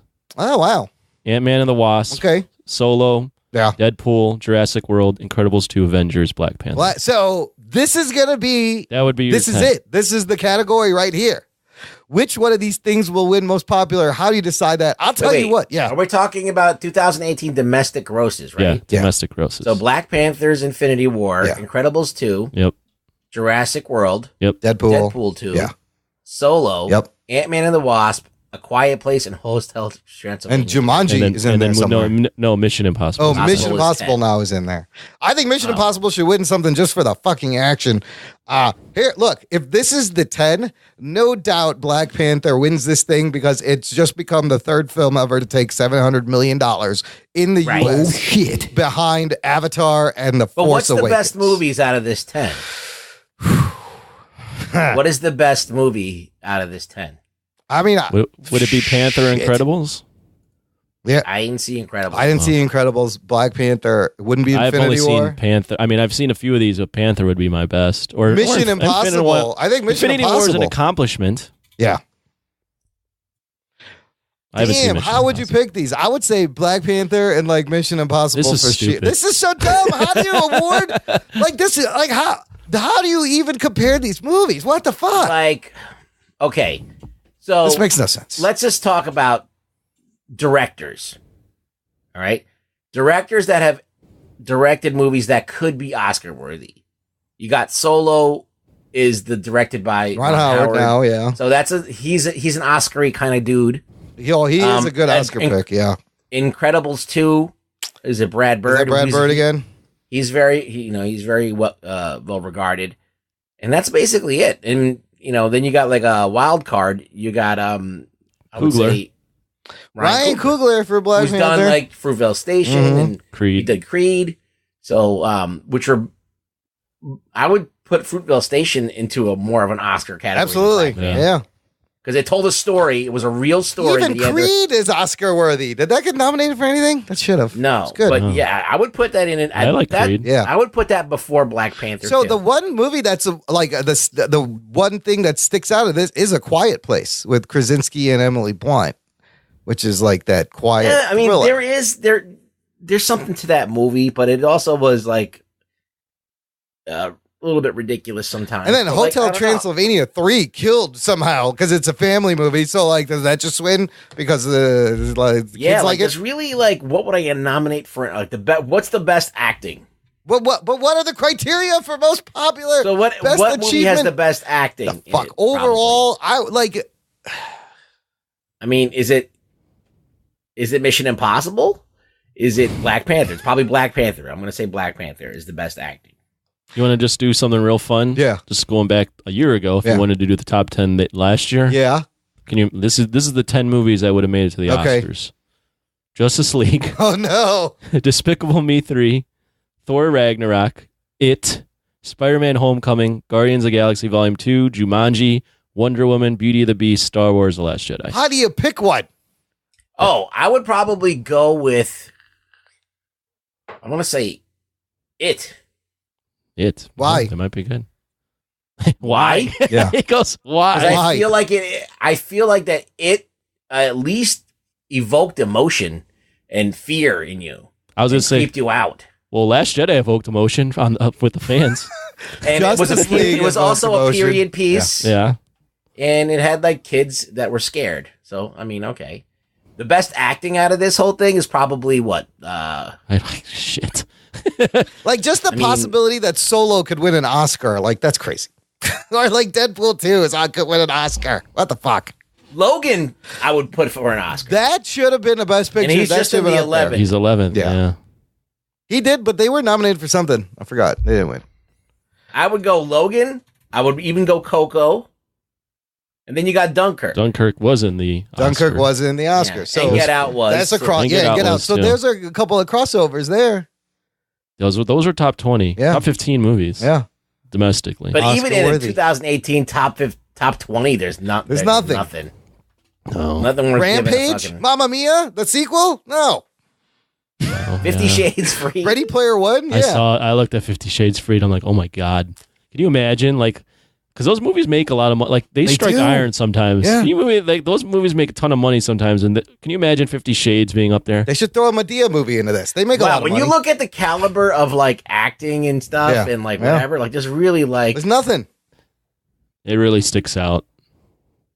I mean, like Avengers was good, and so was Black Panther. It was good, but I mean, it was good. The problem is they haven't defined not like amazing what the criteria is for popular film. So we have no idea. This may not even be what they pick. If the guy who played Black Panther had to play like somebody that was a completely I mean, he was, isn't he? He's doing an accent, right? Yeah, he's like American. He's American. Yeah, he's doing an accent. Okay, so he's doing something.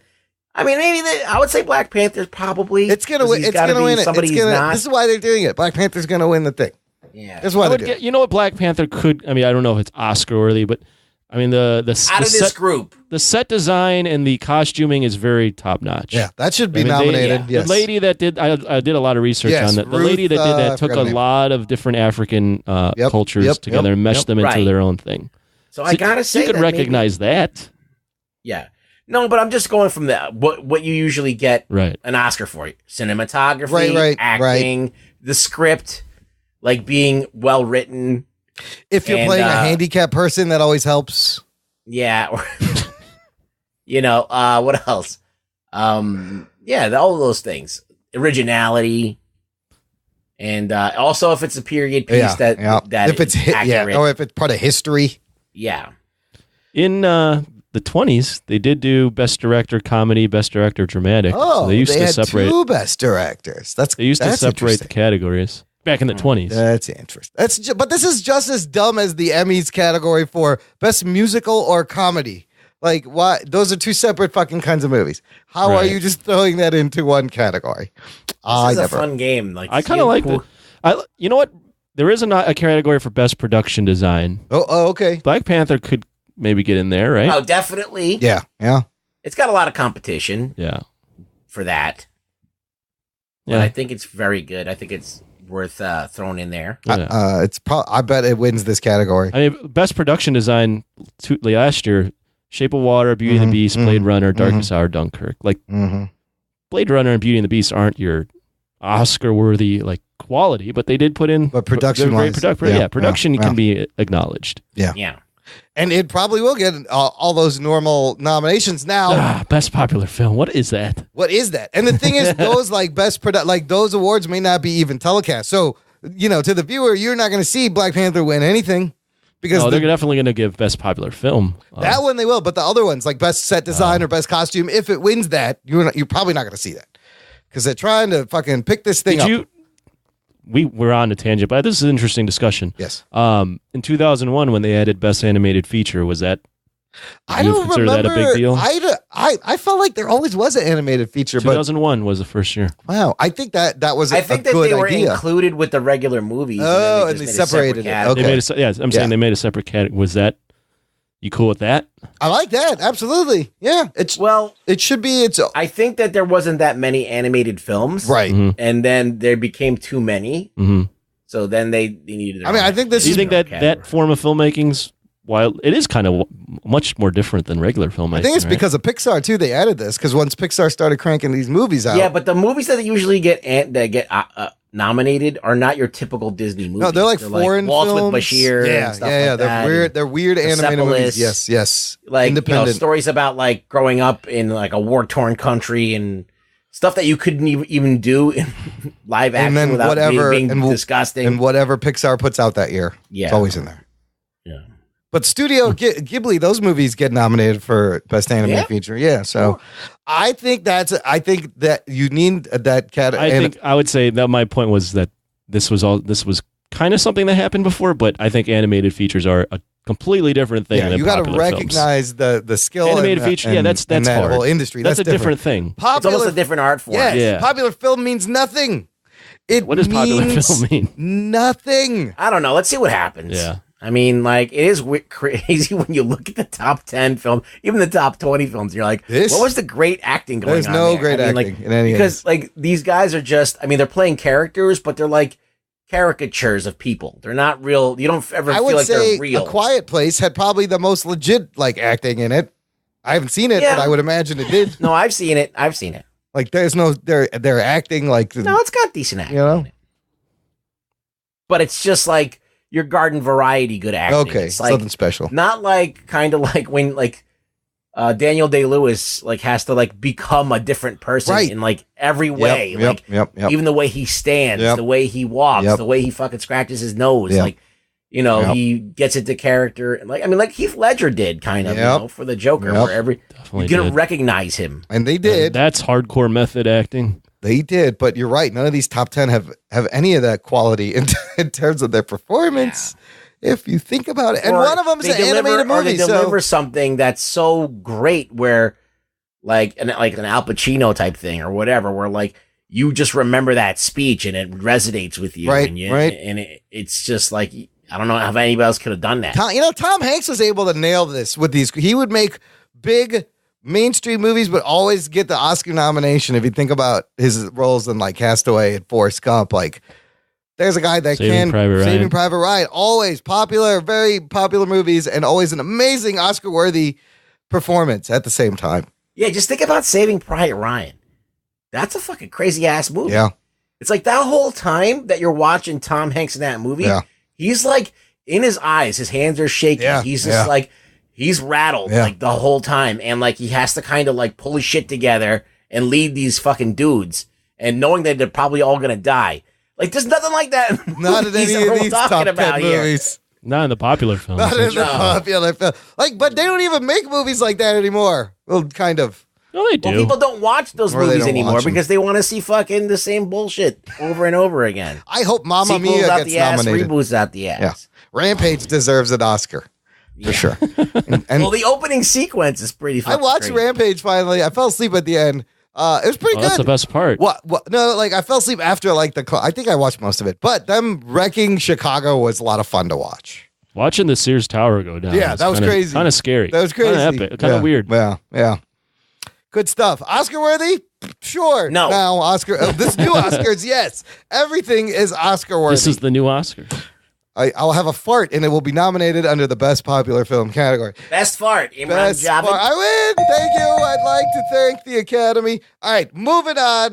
We wrap up with the news. A couple of quick bits regarding Netflix and Disney and their new streaming service that they're going to put out in 2019. Here's the deal. After Ant-Man and the Wasp, every movie will go to the streaming service, starting with Captain Marvel. And also, when they start the streaming service, I believe they will remove all the Marvel movies off Netflix and put them exclusively on. So the TV shows are still exclusive. The TV shows will remain. And the other snag they hit is it will not include any Star Wars films from before 2019. Apparently, Lucasfilm has the Star Wars movie rights, but the TV rights are a little fuckety.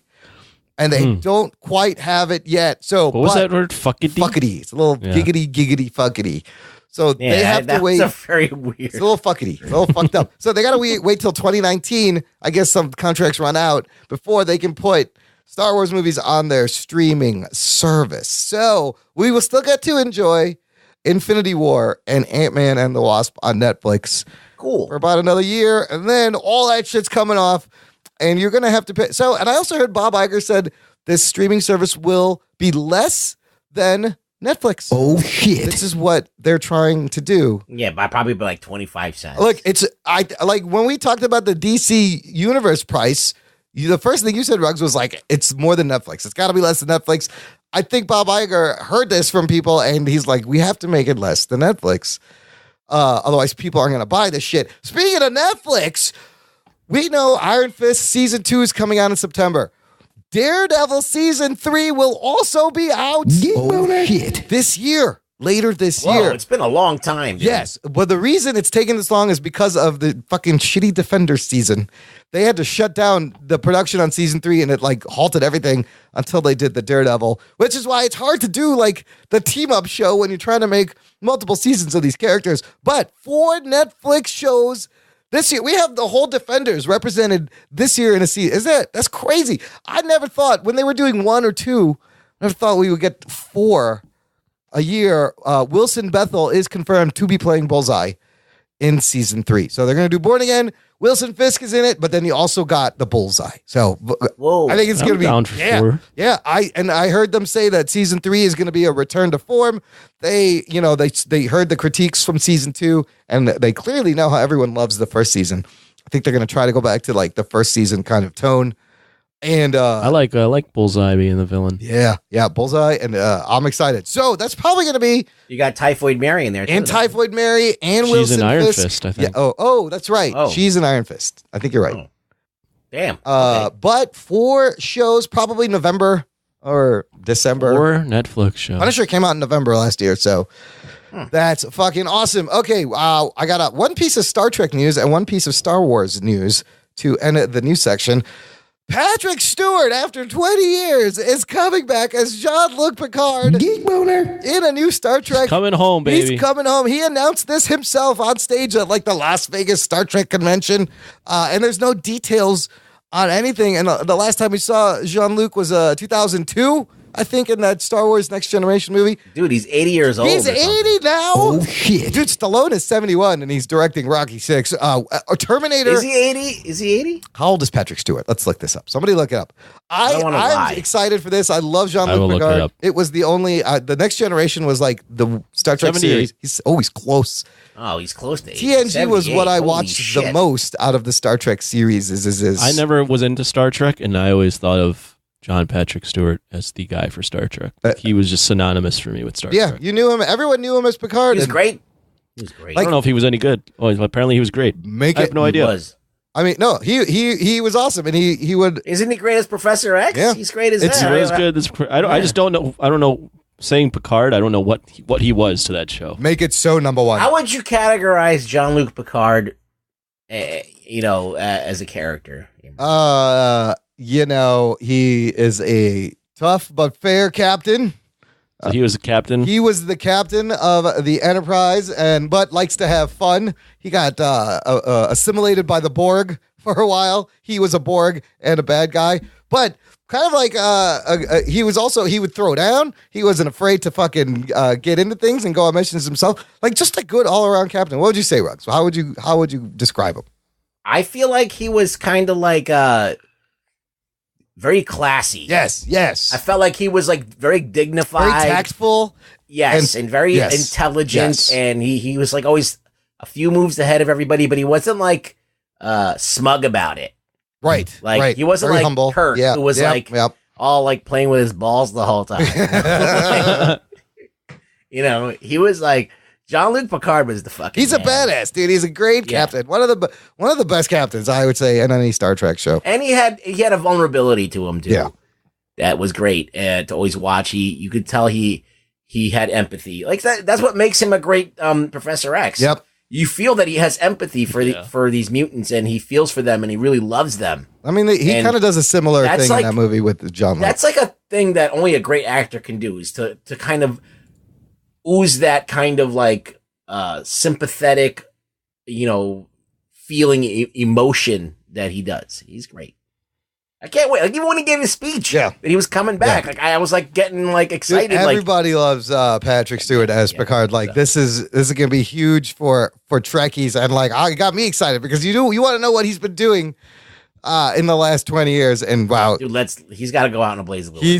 They should end it with him just fucking. He didn't die. Oh, no, that was Kirk who died in that movie, right? And, the Star Wars news. Jon Favreau has a Star Wars series that he will be bringing to the Disney streaming service.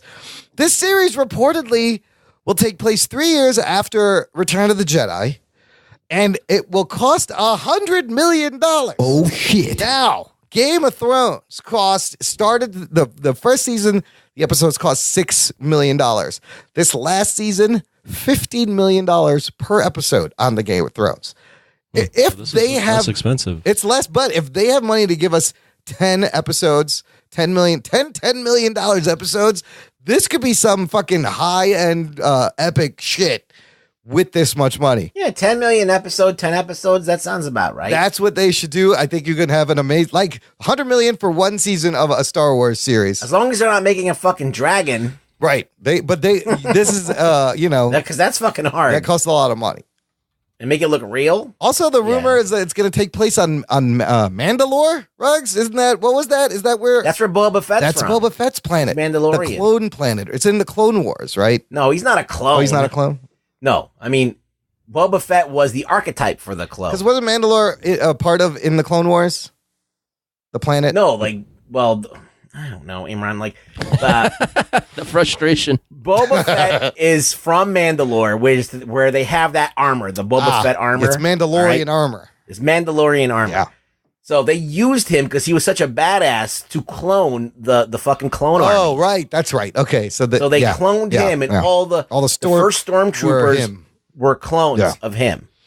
That's kind of interesting. So he was the archetype. Yeah. I mean, but his whole planet is a very war-based planet, and they have kind of like a very, I don't know, militant bent to them. Oh, yes. Sounds interesting. I mean, if you can spend like Spartans, I would say $100 million effectively. They're like Star Wars Spartans. Oh, okay.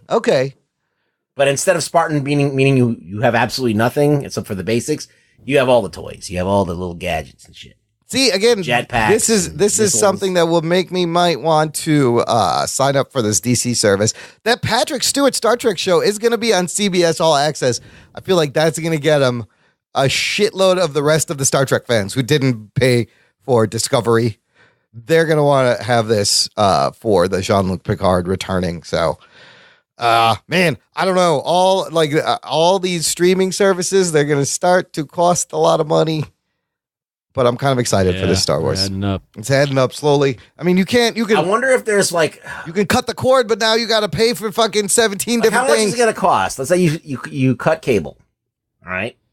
You cut cable, you pay for internet, that's $50 a month or something, right? Yeah. So now you got $50 a month plus $15 for Netflix. Even if you average it like $10 a month for everything. Amazon Prime costs what? That's $80 a year. So what's that? It's like $6 a month. Yeah. All right. So now DC Universe, another $8 a month. All right. CBS All Access, what's that? $5 a month?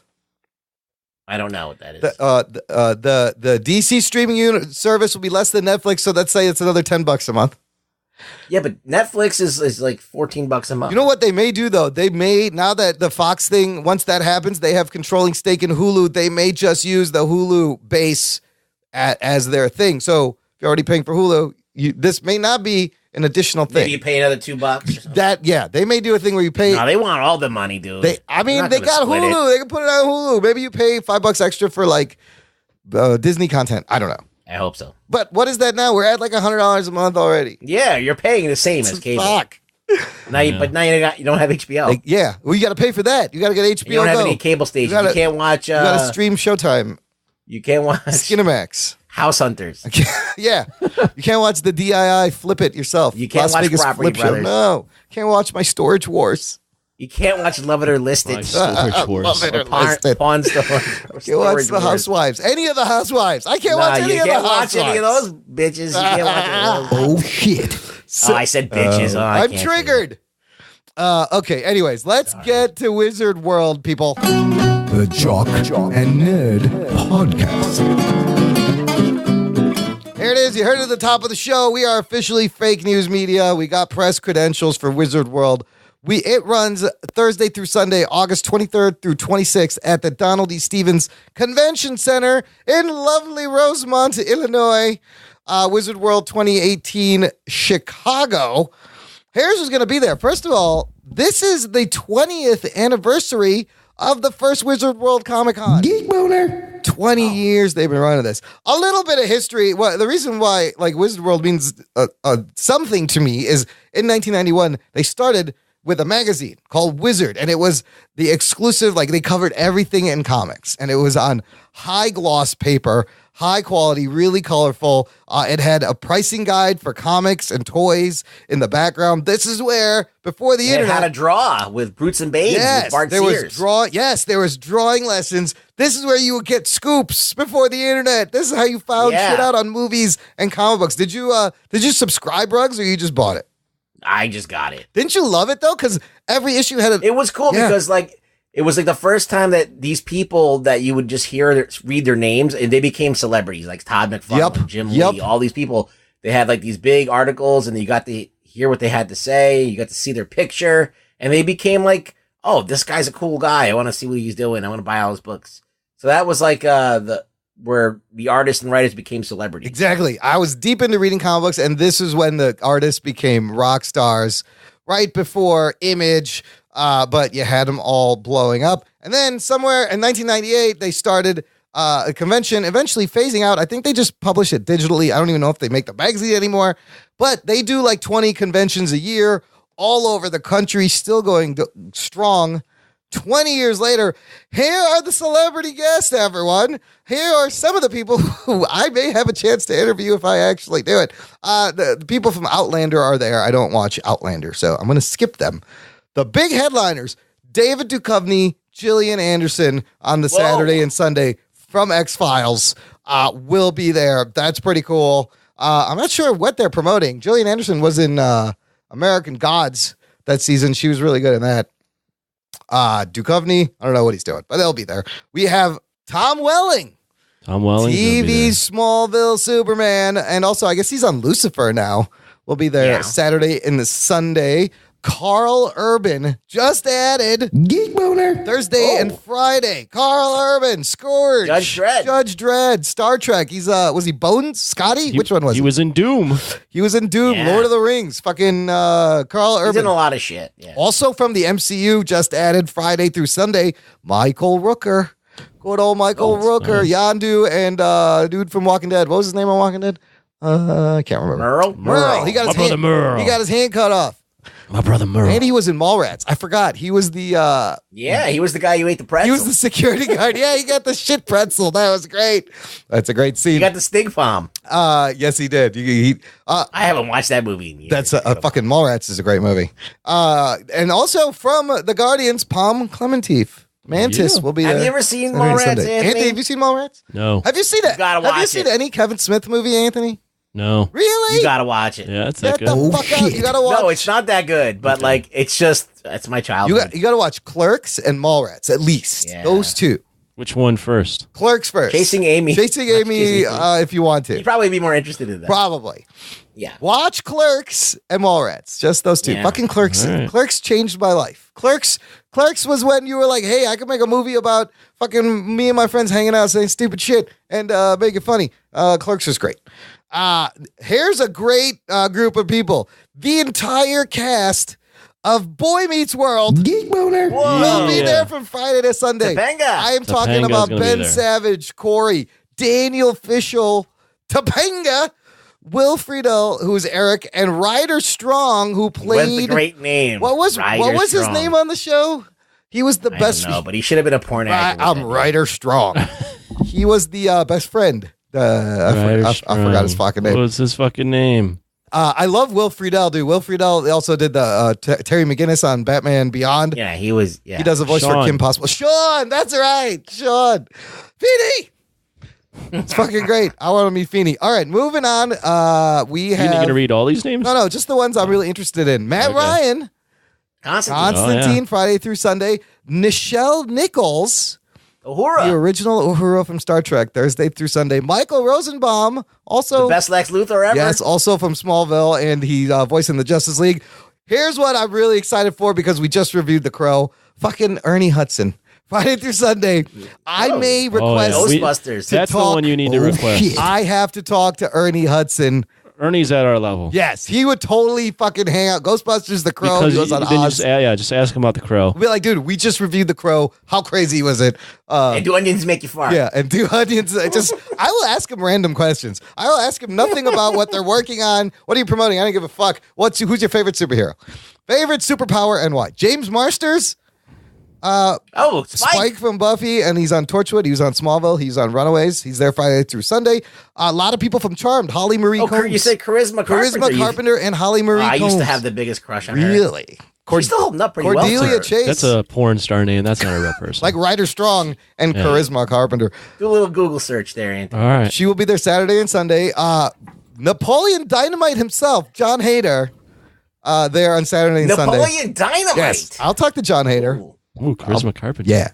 Exactly. Dude, Charisma Carpenter and Eliza Dushku. Come on. Yeah. Can't go wrong. And then Buffy.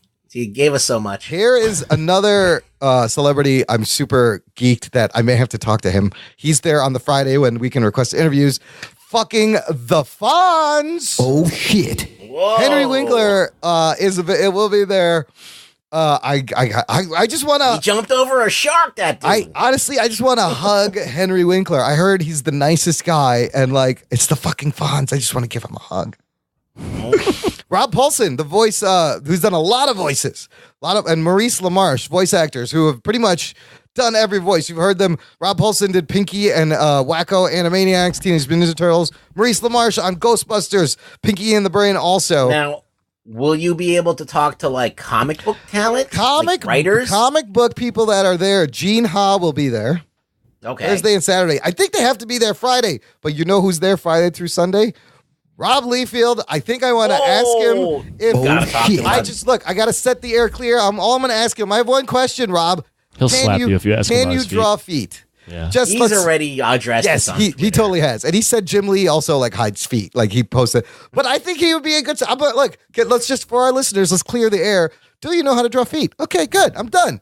Next. I would like to see what he likes and what he thinks is great and what he thinks that should be made that hasn't been made yet. These days? Good question. Yeah. Ruggs, I will request to talk to Rob Liefeld. I think, look, I don't know what's going to happen, but we're working out the plan right now. That's a huge name. It is a huge name. And there's a lot of wrestling people I actually spoke to Rob Liefeld once. And how was he? He was cool. Good. I didn't ask him any dumb questions. Greg Horn. Like that. Greg Horn will be there. Phil Ortiz. And people who have been on the show, Unshaven Comics, will also be there. So they're on the website. We'll stop by and say hi. If you see Ortiz, tell him he's a dick. Okay. Tony Isabella will be there also. Wait, which one was Ortiz? Why is he a dick? I don't know. It's just a childhood thing. Basic thing is we're going to be there. And listen, if you want to come hang out, you should go. Yeah, I will be there. We'll both be there on the Saturday. I may be there on the Friday. I'll try to go on the Sunday also. They're also doing a very interesting thing. It's called Wizard World Chicago Pitch Fest. Basically, you can submit a pitch for a movie. Whoa! And you have until August 15th, and the submissions that are selected, you'll get to go in front of Columbia Pictures and pitch your movie. Pitch your Supergirl thing. Oh, I should. Oh, yeah. I already that amazing idea. I forgot what it was already. Oh, it's an older Supergirl. Right. Oh, I'll pitch your idea, Anthony, as my own. There you go. All right. Submission period ends August 15th. Submit your pitch. You may be able to get your thing made. I think that's kind of fun. And, of course, there's going to be cosplay and the usual events. It'll be a fun time. Anthony, I can't believe we're pressed. Like, this is going to be lots of fun. I can't wait to nerd out and just promote the show. Masturbating? Yeah. There's the Wizard World preview. There you go. That should get us on the website, Wizard World. Thanks. 90%, 95% of our audience is like, yeah, cool. This is the only way I was going to get this show linked on the Wizard World website. We're getting out of stuff now. Yes. And before we get to the mailbag, we're going to move on to the mailbag. For the last time, listener, I am announcing you get yourself a free month of Stitcher Premium. Go to Stitcher.com/premium. Use the promo code NERD. You get 1 free month. You can binge through a bunch of stuff. This code is good through September 2018, and that's it. I'm done. We're done promoting this thing. We've been doing it for 6 months. Is it done? It's gonna be over in September, anyways. Okay. And there's a lot, and we've mentioned it for the last 6 months in the back catalog. So I'm retiring this read. But if you listen to this before September 2018, you could still get a free month. Okay, mailbag time. No voicemails this week, people. Whoa. Right? What? A little surprising. Got a couple of tweets and Facebook posts about the Venom trailer and the Sony Spider-Man universe. Still debated, hot conversation going on.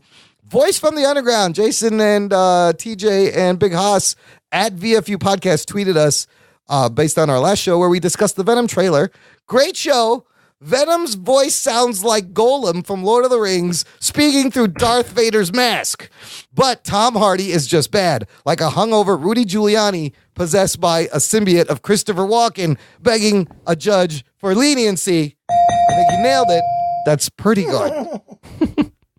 You can, because he sounds drunk. He sounds like a drunk Christopher Walken.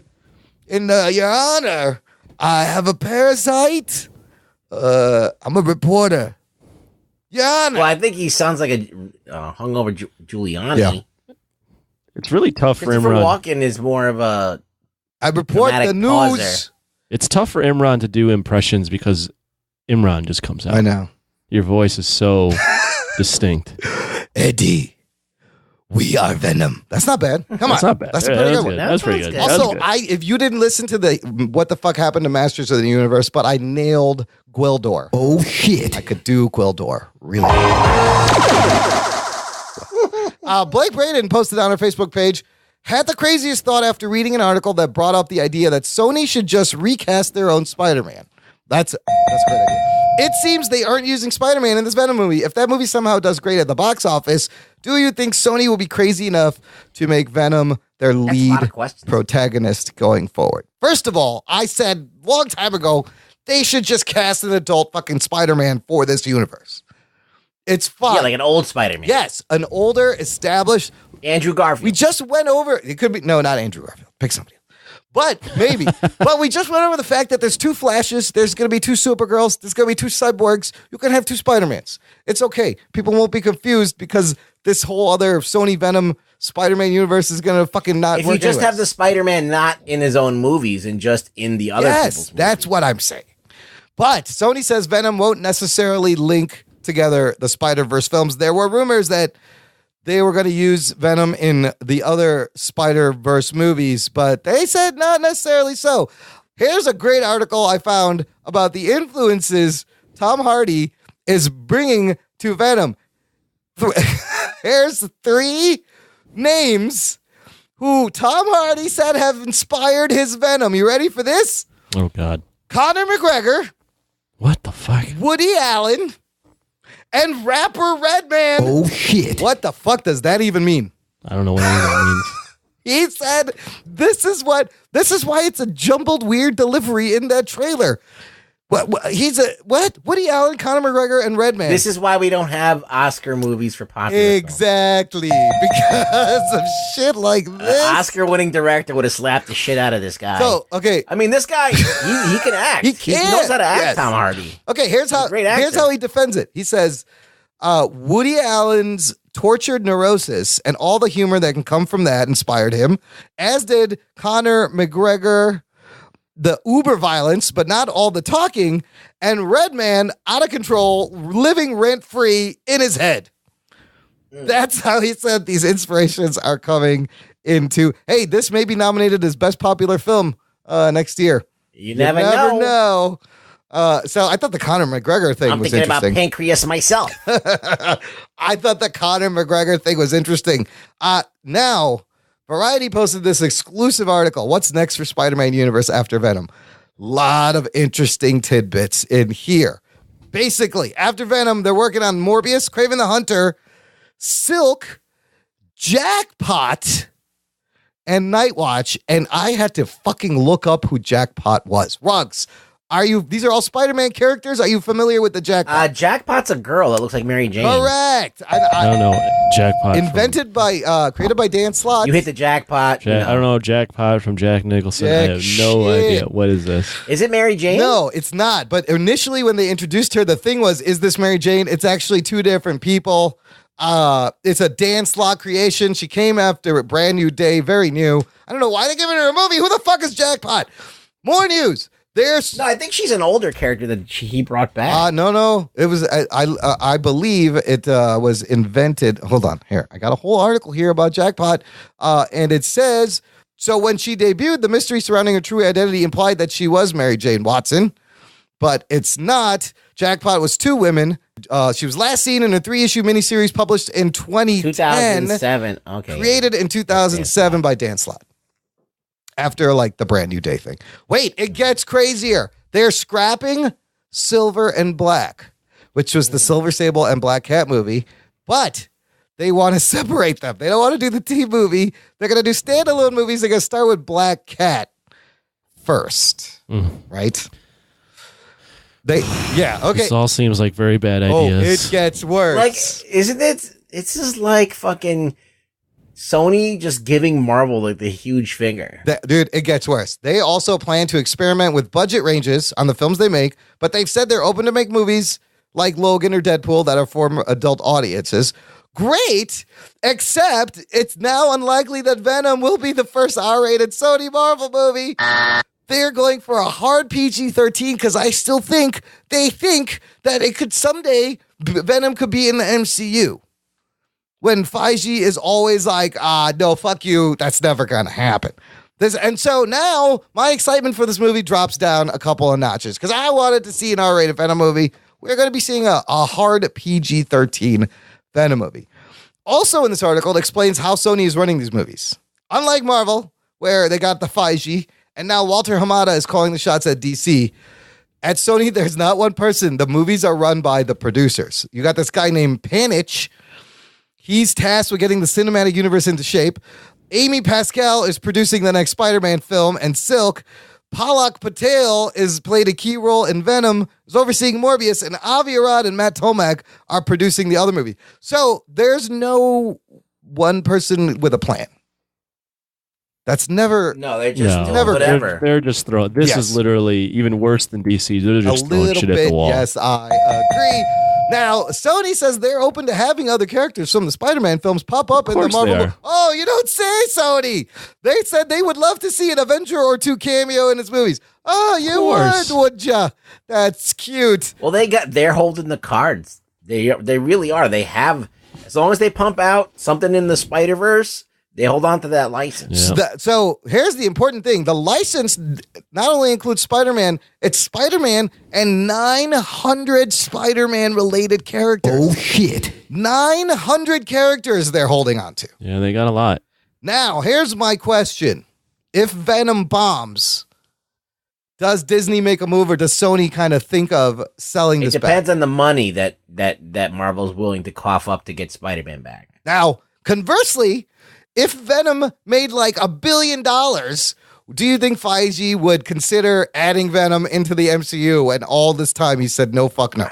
You know what? Like, it would be a genius move if Sony actually made a great film. Yeah, it's not going to happen with this one. And with something in the Spider-Man property and really like nailed it and, you know, even had even more of a leverage against Marvel. Right. So, but I don't know if they're gonna go. That's the right thing. way. They're Their not. Their plan is terrible. Their plan is horrible. The plan is awful. And it is. It's throwing shit at the wall. It's all over the place. If Venom, I mean, we haven't seen Venom, so I guess we have to judge it when it comes out. But if Venom is any indication of what Sony has in mind for these other characters, well, this is gonna fail so bad. It's just crazy that there's all of these 900 characters. 900. Spider-Man. Yes. You could easily make a movie. Like, why would they have to even talk about?